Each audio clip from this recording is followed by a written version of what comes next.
ಸಾಮಾಜಿಕ ಜಾಲತಾಣದಲ್ಲಿ ಪ್ರಧಾನಿ ನರೇಂದ್ರ ಮೋದಿ ಅವರ ತಮಿಳುನಾಡು ಚುನಾವಣಾ ಪ್ರಚಾರದ ಚಿತ್ರಗಳು ಇದೀಗ ಭಾರಿ ಚರ್ಚೆಗೆ ಗ್ರಾಸವಾಗಿದೆ. ಇದಕ್ಕೆ ಕಾರಣ ಅವರ ಚರ್ಮದ ಬಣ್ಣದಲ್ಲಿ ಕಂಡುಬಂದ ಬದಲಾವಣೆ. ಇದು ಕೇವಲ ಬಿಸಿಲಿನ ತಾಪವೇ ಅಥವಾ ರಾಜಕೀಯ ತಂತ್ರದ ಮೇಕಪ್ಪೇ ಅಂತ ಜನರು ಪ್ರಶ್ನಿಸುತ್ತಿದ್ದಾರೆ. ತಮಿಳುನಾಡಿನ ರ್ಯಾಲಿಗಳಲ್ಲಿ ಭಾಗವಹಿಸಿದ ಪ್ರಧಾನಿ ಮೋದಿ ಅವರ ಚರ್ಮದ ಬಣ್ಣವು ಉತ್ತರ ಭಾರತದ ಪ್ರಚಾರಕ್ಕೆ ಹೋಲಿಸಿದರೆ ಸಾಕಷ್ಟು ಗಾಢವಾಗಿ ಕಂಡುಬಂದಿದೆ. ಇದನ್ನು ಗಮನಿಸಿದ ನೆಟ್ಟಿಗರು 50 ಶೇಡ್ಸ್ ಆಫ್ ಮೋದಿಜಿ ಎಂಬ ಹ್ಯಾಶ್ಟ್ಯಾಗ್ ಅಡಿಯಲ್ಲಿ ಟೀಕೆಗಳನ್ನು ಸುರಿಸುತ್ತಿದ್ದಾರೆ. ದಕ್ಷಿಣ ಭಾರತೀಯರನ್ನ ಮೆಚ್ಚಿಸಲು ಪ್ರಧಾನಿ ಬ್ರಾಂಜರ್ ಅಥವಾ ಕಪ್ಪು ಮೇಕಪ್ ಬಳಸಿದ್ದಾರೆ ಎಂಬುದು ವಿರೋಧಿಗಳ ಮುಖ್ಯ ಆರೋಪ. ದಕ್ಷಿಣದವರನ್ನ ಓಲೈಸಲು ಅವರ ಚರ್ಮದ ಬಣ್ಣವನ್ನು ಅನುಕರಿಸುವುದು ಜನಾಂಗೀಯತೆ ಅಷ್ಟೇ ಅಲ್ಲ, ಇದು ತಮಿಳು ಜನರ ಅಸ್ಮಿತೆಗೆ ಮಾಡಿದ ಅವಮಾನ ಅಂತ ಸಾಮಾಜಿಕ ಜಾಲತಾಣದಲ್ಲಿ ಆಕ್ರೋಶ ವ್ಯಕ್ತಪಡಿಸಲಾಗುತ್ತದೆ.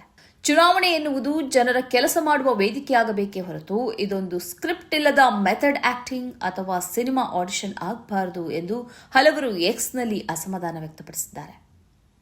ಈ ರೀತಿಯ ರೂಪ ಬದಲಾವಣೆ ಮೋದಿಯವರಿಗೆ ಹೊಸತಲ್ಲ.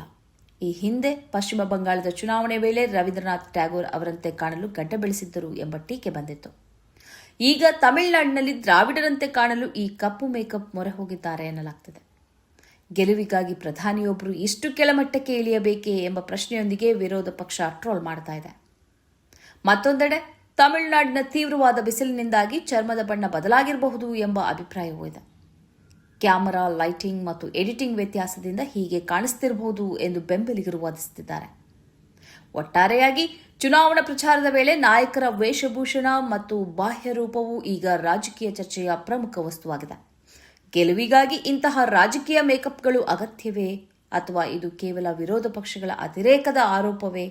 ಕಾಮೆಂಟ್ ಮೂಲಕ ತಿಳಿಸಿ.